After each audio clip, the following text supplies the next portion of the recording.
Մարմարիկ գետում հայտնաբերել են երկամյա Տիգրանի դին։ Ինչու է տարանցիկ երկիր Վրաստանը հայկական կոնյակից նմուշառում վերցնում։ Վերջ երբեմնի հյուրընկալությանը Մոսկվան խստացնում է միգրանտների մուտքը մայրաքաղաք։ Համավարակի համաճարակի բռնկման դեպքում պատրաստ է արդյոք պետությունը այդօրինակ արտակարգ իրավիճակներին։ Քննչական կոմիտեից $590,000 հափշտակությունը մանրակրկիտ պլանավորված է եղել, նոր մանրամասներ։ Ծաղկաձորում Քարանիվի վթարից 16-ամյա աղջիկներ են մահացել և անբավեր են ճանաչվել կարմիր գծերի վճարին վերաբերող ավագանու որոշման մի շարք դրույթներ։ Բարի երեկո, ուղիղ եթերում աշխատանքներ շարունակում ժամը լրատվականի գլխավոր թողարկումը։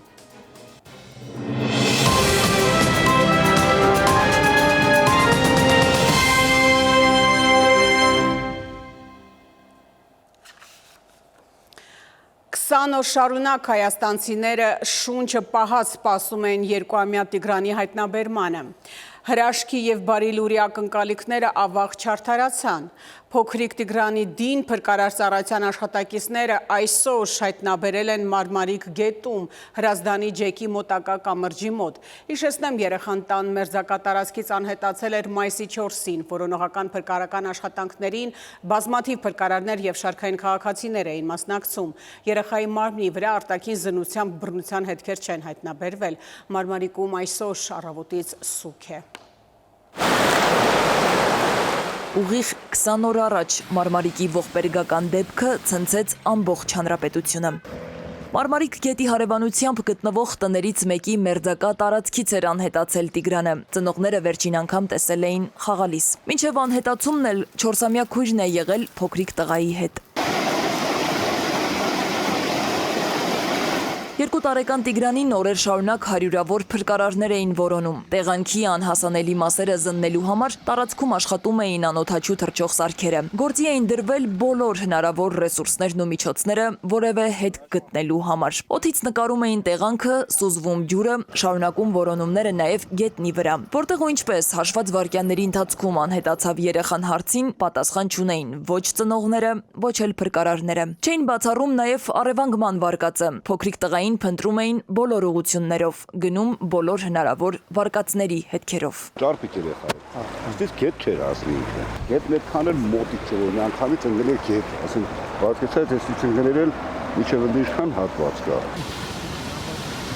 Վարար գետը բացեց իր գաղտնիքը։ Այսօր ժամը 10:40-ի սահմաններում ներքին գործերի նախարարության փրկարար ծառայության աշխատակիցները Մարմարիկ գետում Հրազդան ջեկի մոտակա կամրջի մերձակայքում հայտնաբերել են մայիսի 4-ից որոնվող երեխայի մարմինը։ Ցավոք, այսօր ամսի 24-ին ջրասուզակները վաղ առավոտվանից փրկարարների հետ սկսել էին որոնողական աշխատանքները եւ դեպքի վայրից մի քանի կիլոմետր հեռավորության վրա, ահա այս հատվածում այն ծառերի ճաճոտ վայրում հայտնաբերել են երեխայի մարմինը։ Փոքրիկի որոնողափրկարարական աշխատանքները տևեցին 20 օր։ Քննչականից էլ դեպքի վերաբերյալ նոր մանրամասներ հայտնեցին։ Արտաքին զննությամբ վնասվածքներ չկան, բռնության հետքեր չեն հայտնաբերվել, նշանակվել է դատաբժշկական փորձաքննություն։ Երեխայի մարմինը հայտնաբերվել է տանից 7 կիլոմետր հեռավորության վրա։ Ընտանիքին այցելած հոգեբաններից մեկն էլ նշում է, որ Տիգրանը շատ ուշադիր ծնողներ ունի, բայց այս անսահման մեծ կորստից, ողբերգությունից ոչ ոք ապահովագրված չէ։ Որևէ ընտանիք ապահովագրված չէ նման ողբերգությունից, քանի որ եթե ընտանիքը ապրում է այնպիսի բնակ վայրում, որտեղ բնությունը եւ բնակ վայրը իրարից պաշտպանված չեն, այսինքն գետի բերանին ապրող ընտանիքը ունի պարսպապատ տարածք, իսկ պարիսպը այդ երկայնքով եւ այդ ուժգնությամբ չի կարող անել քաղաքացի, սա համակարգի խնդիր է։ Նման դեպքերում զգուշ եղեք ապելության խոսքից, որովհետեւ ծնողը այսպես մեր բոլորի աջակցություն ունի, իսկ ապարատը պետք է հատկապես բնության մոտ ապրող նման բնակվայրերում պաշտպանի բոլոր անվտանգության կանոնները։ Թե ինչպես էր կարողացել 2 տարեկան փոքրիկը միայնակ գետի ափ հասնել, մինչև օրս մնում է առեղծված։ Այդուհանդերձ մասնագետները հորդորում են գերուշադիր լինել եւ փոքրիկներին առավելագույնս հեռու պահել լճերին ու ջրամբարներին մոտ գտնվելուց։ Սվետլանա Ավդիշյան, Գագիկ Շամշյան, ժամը լրատվական։ Իդեպ հեռուստադիտողներին տեղեկացնեմ, որ Սուրժ անկյան վաղվա թողարկման տեսանյութերից մեկը հենց զգուշավորության, դրսևորման և ամռան շրջանում հատկապես երեխաներին ջրային տարածքներից ու ջրամբարներից հեռու պահելու անհրաժեշտության մասին է։ Հայկական կոնյակի խնդիրը դեռևս չի լուծվել։ Դեպի Ռուսաստան տեղափոխվող հայկական կոնյակով բեռնված մեքենաները Վրաստանի տարածքում կանգնեցվել են։ Նմուշարման պատրվակով ու լաբորատոր փորձաքննության համար մեքենաներից հանվել են մաքսային կնիքները։ Կոնյակագործներն ասում են, որ իրենց բեռները 40 օր, որոշ դեպքերում մինչև 2 ամիս է կանգնած են Վրաստանի տարածքում, չնայած լաբորատոր փորձաքննությամբ շեղումներ չեն հայտնաբերվել։ Այսօր արդեն պարզվել է, որ որոշ ընկերություններ արդեն դադարեցրել են իրենց աշխատանքը, հարյուրավոր աշխատակիցներ մատնվել են հարկադիր պարապուրտի։ Վրացական կողմի այս գործողությունները կոնյակագործները անհասկանալի են համարում, թեև ունեն ներքին մի համոզմունք, որ սա տնտեսական տեռոր է Հայաստանի կոնյակագործության հանդեպ։ Վրաստանը այս կերպ փորձում է հաճոյանալ թուրք-ադրբեջանական զույգին։ Հայկական գինի կոնյակի դեգերումները շարունակվում են։ Հայ տնտեսվարողները պնդում են, որ Վրաստանում լաբորատոր փորձաքննության են ենթարկում հայկական կոնյակը, իսկ բեռնատարները ստիպված են մի քանի շաբաթ կանգնել Վրաստանի սահմանային անցակետում։ Փորձագետները վերլուծում ուսումնասիրում են, ինչ է իրականում տեղի ունենում։ Հարցին, թե տնտեսական ինչ խնդիրների առաջ ենք կանգնում, փորձագետը պատասխանում է, թե հարցը ավելի շատ քաղաքական է։ Որ դա կարող է Թուրքիային ու Ադրբեջանին դուր գալու համար է Վրաստանը անում, որովհետև իր արտաքին առևտուրը շատ կախված է Թուրքիայի Ադրբեջանից, առաջին տեղում որպես առևտրային գործընկեր այդ երկու երկրներն են։ Վրացական կողմի վերջին բացատրությունը ելի այնքան համերազավեշտական է, որքան առաջինը։ Առաջին անգամ իրենք ասացին, որ ոչ մի խնդիր չկա, զուտ մաքսային գործընթացներ են։ Հիմա արդեն ասում են, որ եթե ինչ-որ դեպքում իրենք կասկածում են, ապա պիտի կասկածի դեպքում ստուգեն։ Բայց հիմնավորված չի ում կողմից է կասկածը։ Ինչն է հիմք ընդունում նման պնդում անելու համար։ Փորձագետը հիշեցնում է վրացական տնտեսական համագործակցության առյուծի բաժինը հենց Ադրբեջանին ու Թուրքիային են։ Այս երկրներն ունեն երկկողմ բազմաթիվ պայմանագրեր, այդ թվում կանաչ էներգիայի պայմանագրերը։ Եթե հարցն ունի քաղաքական երանգու ենթատեքստ, ապա այստեղ մասնագետը Բաքու-Անկարա տանդեմն է մատնանշում։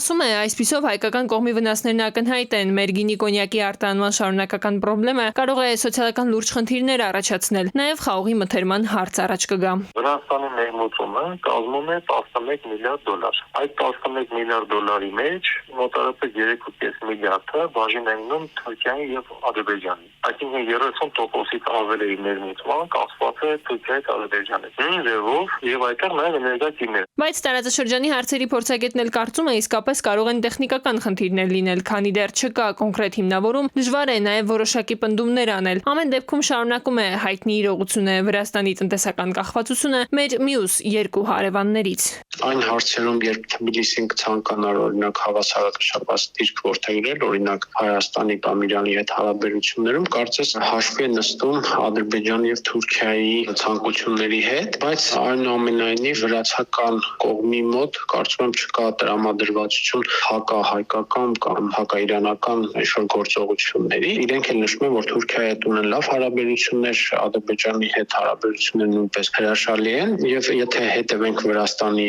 կառավարության քաղաքականության, ապա Հայաստանը նույնպես իրենց համար կարևոր գործընկեր է։ Ուրեմն ինչ ճակատագիր կունենա հայկական խմիչքը, որն այդպես էլ տեղ չի հասնում։ Պարզաբանումները վերջնական չեն, ժամկետների լուծումների մասին խոսք չկա։ Որակն է պատճառը, թղթաբանությունը, քաղաքական թե պարզապես տնտեսական հարց է։ Միանշանակ չեն կարծիքները։ Տիգրան Գուրգինյան, ժամը լրատվական։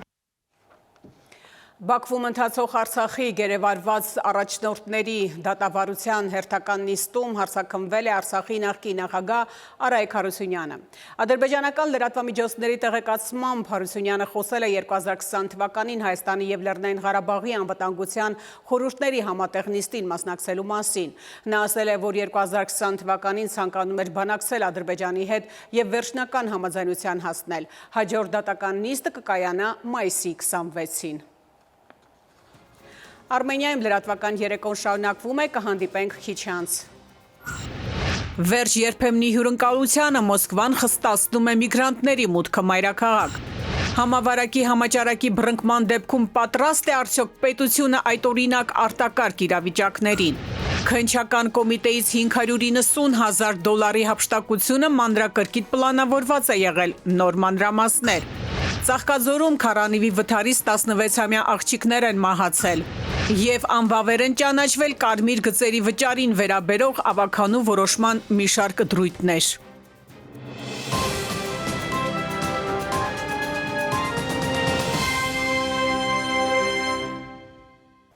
Շարունակում ենք թողարկումը։ Ռուսաստանն ու Ուկրաինան փոխանակվել են գերիներով մայիսի 16-ին Ստամբուլում ձեռք բերված ռուս-ուկրաինական պայմանավորվածությունների համաձայն Կիևի ռեժիմի կողմից վերահսկվող տարածքից վերադարձվել է ևս 307 ռուս զինծառայող։ Փոխարենը ուկրաինական կողմին են հանձնվել գերեվարված ուկրաինական զինված ուժերի 307 զինյալներ։ Վերադարձած զինվորները այս պահին գտնվում են Բելարուսում, որտեղ նրանց ցուցաբերվում է անհրաժեշտ հոգեբանական եւ բժշկական օգնություն։ Համբուրգի երկաթուղային գլխավոր կայարանում քաղաքացիներից մեկի դանակով հարձակման ժամանակ առնվազն 18 մարդ է վիրավորվել։ Տուժածներից մի քանիսի վիճակը ծանր է։ Համբուրգի ոստիկանությունը իր սոցիալական ցանցում հաղորդել է քաղաքում իրականացված ոստիկանության խոշոր գործողության մասին։ Իրանում այսօրվանից պաշտոնապես գործարկվել է առաջին օդային տաքսին։ Այս փաստը ըստ էության նշանավորվում է ազգային ավիացիայի զարգացման նոր էջը։ Օդային տաքսիների առաջին թռիչքը հնարավորություն է տվել Քրեջ և Ղազվին քաղաքներին կանոնավոր փոխադրումներ իրականացնել։ Հատուկ տնտեսական գոտու և միջազգային օդանավականի գլխավոր տնօրենը ընդգծելով իրադարձության կարևորությունը երկրի ավիացիոն ոլորտի համար նշել է նաև, որ տրանսպորտի նոր տեսակը կնպաստի Փայամի հատուկ տնտեսական գոտում նոր ներդրումների ներգրավման ու ազգային տնտեսության խթանմանը։ Մոսկվան այլևս արցունքներին չի հավատա, խստացնում է միգրանտների մուտքը մայրաքաղաք։ Ռուսաստանը աշխատանքային միգրանտների դեմ դրակոնյան մեթոդներով է պայքարում, տարեսկզբից երկու նոր խստացնող օրենք է ուժի մեջ մտել, եթե նախկինում առանց վիզային ռեժիմի երկրների քաղաքացիները յուրաքանչյուր 180 օրվա ընթացքում կարող էին 90 օր գտնվել Ռուսաստանում, ապա հիմա ընդամենը 90 օր, այն էլ ամբողջ տարվա ընթացքում։ Տարեսկզբից Ռուսաստանից արտաքսել են ավելի քան 19,000 անօրինական միգրանտի։ Ընդհանուր առմամբ 2024 թվականի ընթացքում Ռուսաստանից երկրի տարածքում գտնված 88,000 օտարերկրյա քաղաքացի է արտաքսվել։ Մոսկվան խստացնում է միգրանտների մուտքը մայրաքաղաք։ Ռուսաստանի նախագահը ստորագրել է Մոսկվայում եւ մարզում բջջային հավելվածով միգրանտների գրանցման փորձարկման մասին օրենքը։ Կներդրվի արտասահմանցիների հաշվառման լրացուցիչ մեխանիզմ, այսպես կոչված մասնագիտացված բջջային հավելվածում գրանցվելուց հետո Ռուսաստանի ներքին գործերի նախարարությանը կփոխանցվի միգրանտների գտնվելու վայրի մասին տվյալները։ Բջջային հավելվածի միջոցով միգրանտը համաձայնություն է տալու անձնական տվյալների մշակմանը, գեոլոկացիայի վերահսկողություն շրջանցելու փորձի դեպքում միգրանտները կներառվեն վերահսկվող անձանց ռեեստրում եւ կարտաքսվեն Ռուսաստանից։ Այդ հավելվածի միջոցով միգրանտը փաստացի տեղեկացնում է իր գտնվելու վայրը։ Նրա հեռախոսի աշխարհագրական դիրքով պայմանավորված հնարավոր է մոնիթորինգ իրականացնել։ Եթե միգրանտը փորձի շրջանցել վերահսկողությունը, կներառվի վերահսկող անձանց գրանցամատյանում։ Ռուս փորձագետները սակայն համարում են, որ միլիոնավոր միգրանտներին վերահսկելը դժվար, բարդ եւ ծախսատար գործընթաց կլինի։ Միգրանտներին հետևելը շատ թանկ կնստի իրավապահ մարմինների վրա։ Սիմ-քարտերը միգրացիոն կենտրոններում հարկադրաբար են տրամադրում։ Ասում են, եթե դուք այն չվերցնեք, ապա դուք բժշկական զննում չեք անցնի։ Իսկ այն պարտադիր է Ռուսաստանի Դաշնություն մուտք գործելու համար։ Կարծում եմ նմանատիպ խստացումներից հետո միգրանտներից շատերը կփոխեն իրենց աշխատանքը փնտրելու ուղղությունը։ Նրանք ավելի շատ կնախընտրեն Եվրոպան, Արաբական Միացյալ Էմիրությունները եւ նույնիսկ Հարավային Կորեան։ Ծրագիրը կփորձարկվի սեպտեմբերի 1-ից եւ կտևի մինչեւ 2029 թվականը։ Խստացումները չեն վերաբերվում անչափահասներին, դիվանագետներին, նրանց ընտանիքների անդամներին, նաեւ Բելարուսի քաղաքացիներին։ Նաիրի Մուրադյան, ժամը լրատվական։ Վերջին շրջանում եկամտահարկի վերադարձի դիմումների թվաճի պատճառով էլեկտրոնային համակարգի վերազինման անհրաժեշտություն է առաջացել։ Մինչև հունիսի 2-ը անհատական հաշիվների տեղեկատվական պորտալ համակարգի նոր դիմում բաժինը ժամանակավորապես հասանելի չի լինելու հենց այդ պատճառով։ Այս մասին հայտնում են պետեկամուտների կոմիտեից։ Համաճարակի բռնկման սկզբնական շրջանում արձագանքը միշտ եղել է ժխտողական։ Պետական եւ տեղական իշխանությունները սովորաբար ուշ են արձագանքել ու որպես կանոն աղավաղել փաստերը ու մանիպուլյացնել թվեր, նպատակ ունենալով ժխտել համաճարակի բռնկումը։ Ապագայում համավարակ համաճարակի բռնկման դեպքում ինչ է անելու պետությունը, աչքի առաջ ունենալով դառը փորձը՝ COVID-ը։ Համավարակ համաճարակի բռնկման դեպքում ինչ ենք անելու, պետությունը COVID-ի դառը փորձից հետո պատրաստ է այդ օրինակ արտակարգ իրավիճակներին։ Առողջապահության նախարարությունը հանրային քննարկման է ներկայացրել համավարակի ու համաճարակի պատրաստվածության ու արձագանքման պլան, որ բոլորն իմանան իրենց անելիքը, խառնաշփոթ չլինի, պետական, տեղական ինքնակառավարման մարմիններն ու հնարավոր մյուս կառույցները տեղյակ լինեն ինչ են անելու, ինչպես են նման պայմաններում փոխգործակցելու։ Վերջին տարիների փորձը, այդ թվում COVID-19 համավարակը ցույց տվեց, որ համաճարակային եւ համավարակային իրավիճակների կանխարգելման, արձագանքման եւ վերականգնման գործընթացները պահանջում են համալիր, համակարգված եւ ռազմավարական մոտեցում։ Առողջապահական արտակարգ իրավիճակներին պատշաճ արձագանքելու համար անհրաժեշտ է ունենալ միացյալ գործողությունների հստակ ծրագիր, որը սահմանում է գործառույթներ, պատասխանատվության շրջանակներ եւ փոխգործակցության մեխանիզմներ։ Այն, որ համավարակ համաճարակի դեպքերի համար մեր երկրին գործողությունների պլան է անհրաժեշտ, առողջապահական մասնագետները նշում են օդու ջրի նման։ Դրա բացակայության դեպքում անգամ պարզ դեպքերը կարող են վերածվել ճգնաժամի, փորձառու մասնագետների աշխատանքն էլ դառնա անարդյունավետ։ Ի վերջո, պլանը պարզապես փաստաթուղթ չէ, այլ գործիք իրավիճակն արագ գնահատելու, որոշում կայացնելու եւ գործելու, պնդում են ու հավելում շատ ենք ուշացրել։ Դա պետք է ստեղծվի գոնե COVID-ի մեկնարկից, գոնե 2-3 ամիս հետո, սակայն մենք ականատես ենք լինում, որ 5 տարի COVID-ից հետո նոր որոշել է, որ պետք է ունենալ այդ պլանը խիստ խնդրահարույց է, այսինքն մենք արձանագրում ենք, որ համաճարակաբանական վերահսկողությունը Հայաստանի Հանրապետություն առ այսօր չի կատարվում համապատասխան պլանի, համապատասխան գործելակարգերով եւ համապատասխան գերատեսչությունների աշխատանքների համակցման արդյունքում։ Փորձագետի գնահատմամբ առողջապահական պատասխանատուների նախագիծն այնուամենայնիվ դեռ ամբողջական չէ, ենթաօրենսդրական ակտեր պետք կգան։ Խնդիրները կային աշխատանքային կազմակերպման հետ կապված ենթաօրենսդրական, օրինակ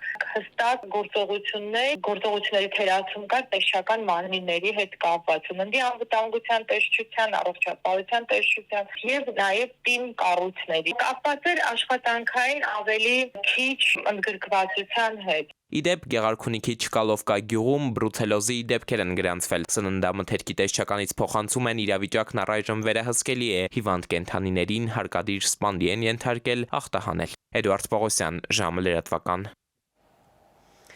Ծաղկազորի Հարությունյան փողոցում այսօր Քարանիվի այսպես կոչված կվադրոցիկլի ինքնավթար է տեղի ունեցել, վթարից հետո Հրազդան բժշկական կենտրոն տեղափոխված 4 աղջիկներից 2-ը մահացել են։ Ներքին գործերի նախարարության ոստիկանությունից հայտնում են, որ 2029 թվականին ծնված աղջիկները վերջին զանգի արարողությունը նշող շրջանավարտներ չեն, ինչպես տարածել է լրատվական կայքերից մեկը։ Ներքին գործերի նախարարությունից հայտնում են, որ շրջանառվող տեղեկությունը չի համապատասխանում իրականությանը։ Քարանիվի կողաշրջման դեպքի արդիվ նախաձեռնվել է վարույթ, 1 անձ ձերբակալվել է։